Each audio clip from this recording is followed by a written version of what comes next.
महाराष्ट्र केसरी कुस्ती स्पर्धा वाघोली पुणे या ठिकाणी होत आहे. आयोजक आहेत रामकृष्ण अण्णा सातव पाटील.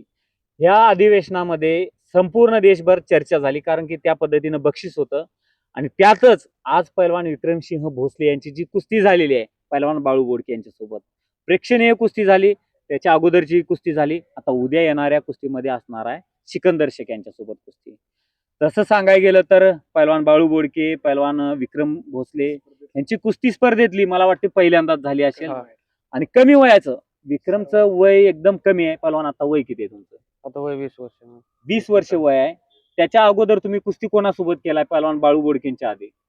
बाळबोडकींच्या आधी मयूर पवार म्हणत होतो. हा, ती एक नंबरची कुस्ती म्हणजे पहिला बाय, हा, पहिली बाय आणि दुसरी ती ती, आणि दुसरी तिसरी पैलवान बाळू बोडके बाळू सोबत. आता काय गुणफलक झाली कुस्ती? गुणफलकनं 4-1 ने झाली कुस्ती. आणि पैलवान बाळू बोडके आणि पैलवान माऊली जमदाडे यांची अगोदर कुस्ती होती. त्याच्यावर पैलवान बाळू बोडकेने विजय मिळवला. म्हणजे एका चांगल्या पैलवानावर विजय मिळवणारा पैलवान म्हणजे बाळू बोडके, माऊली जमदाडे यांच्यावर. आणि बाळू बोडकेंना हरवणारे पैलवान म्हणजे विक्रमसिंह भोसले. आता कुस्ती म्हणल्यावर हार जीत होत असते, परंतु ह्या कुस्तीचं वर्णन या गोष्टीमुळे करावं लागेल की पैलवान बाळू बोडके चांगल्या फळीतील पैलवान आहेत. मॅट असो माती असो दोन्हीकडे चालणारे पैलवान आहेत. पैलवान ह्या कुस्तीबद्दल तुम्ही कशा पद्धतीनं अभ्यास केलेला? तुम्हाला असं वाटलं नाही की माऊली जमला पैलवान आहे तो, आपण त्याच्यावर कसं विजय मिळावं त्याबद्दल सांगा. नाही, गेले 2 वर्ष झालं मी महाड केसरी कुस्ती स्पर्धा खेळतो, त्यामुळं बारीक मोठ्या पैलवानांसंग खेळण्याचा मला अनुभव आहे. त्यामुळं मी असं काय विशेष बर्धन नव्हतं. तरी पण मी मेहनतीच्या विश्वास आणि वस्तादांनी घेतलेली प्रॅक्टिस या जोरावर मी कुस्ती केली आणि विजय मिळवला. आता विक्रमचे वस्ताद म्हणजे त्यांचे वडीलच आहेत. तर सांगायचं गेलं तर वडिलांचं त्यांच्यावर बारकाईनं लक्ष असते. तो खातोय काय, प्रॅक्टिस किती करतो, सगळ्या गोष्टीकडे लक्ष असते. त्यामुळं आज एवढ्या कमी वयामध्ये त्यांना यश मिळालेलं आहे. आणि उद्याची जी कुस्ती असणार आहे, ज्या पलवानाचं नाव पूर्ण देशभरात आहे, चर्चेतला आहे, लोकप्रियता तुफान आहे, अशा पलवानाबरोबर कुस्ती असणार आहे सिकंदर शेखवर. तर एकंदरीत त्याबद्दल तुम्ही काय सांगाल? सिकंदर पलवान तसं सिनियर आहेत. त्यांच्यासोबत कुस्ती खेळायचं मला पहिल्यांदाच संधी मिळाली. कुस्ती आता उद्या असणार आहे आमची. उद्या खेळायची कुस्ती त्यांच्यासंग आणि कुस्ती चांगली करेन मी त्यांच्यासोबत.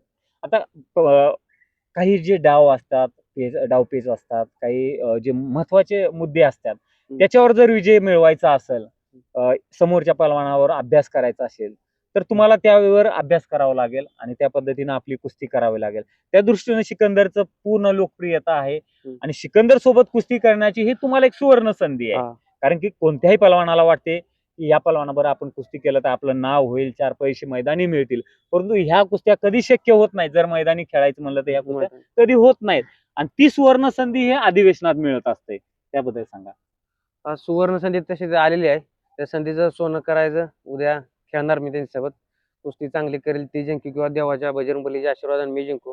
कुस्ती मी हिमतीच्या जोरावर आणि मेहनतीच्या जोरावर मी कुस्ती चांगली करेन त्यांच्यासोबत. नक्कीच खवसपूर तालमीत पैलवान सराव करतात. वडीलच वस्ताद आहेत. आज वडिलांची काय बाईट आपण घेणार नाही, उद्या घेणार आहोत बाईट. तर या व्हिडिओच्या माध्यमातून सर्व पैलवानाला आपल्या चॅनलच्या माध्यमातून शुभेच्छा. विशेष करून आयोजकांचं कौतुक आहे. भव्य दिव्य ही स्पर्धा भरवलेली आहे. तुफान अशी पब्लिक आहे आणि कुस्तीला एक ग्लॅमर आलेला आहे. सोन्याचे दिवस आलेले आहेत. त्याबद्दल मी पुणे ग्रामस्थ वाघोलीकरांचं व आयोजक रामकृष्ण अण्णा सातव साहेबांचं मनापासून आभारी मानतो. धन्यवाद.